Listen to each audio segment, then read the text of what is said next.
Minista wa ũgima wa mwĩrĩ kaunti-inĩ ya Kajiado augĩte ikuũ nyingĩ iria ihanĩkaga kũrĩ atumia aritũ kaingĩ cicũngagĩrĩrio nĩ ũndũ wao kura thakame mũno rĩrĩa maraheo ciana.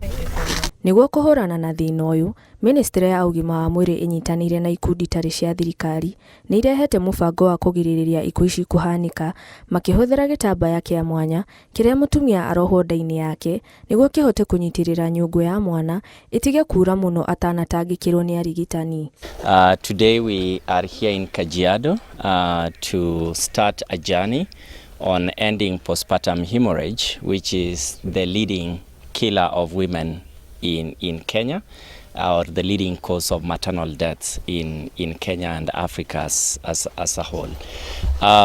This partnership will involve deploying the PPH bundle, which is a response that you deploy whenever mother is losing blood as a result of birth or after delivery.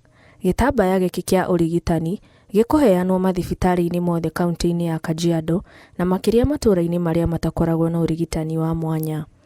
We are also going to activate our MPDSR committees at the facility level and also take a keen interest on audits so that we get to know what is the cause of this death at the facility level.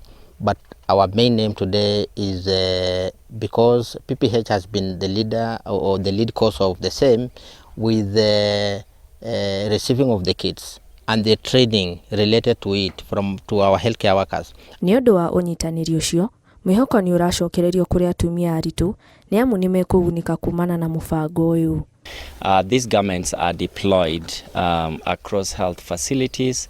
It's an easy to use, non-intrusive garment that is used with other interventions including medicines, blood transfusion, surgical procedures to ensure that the life of the mother is saved. And we are hopeful that through this partnership we can actually reduce maternal deaths. Ngĩribotera Inooro TV, njĩtagwo Njeri wa Njoroge.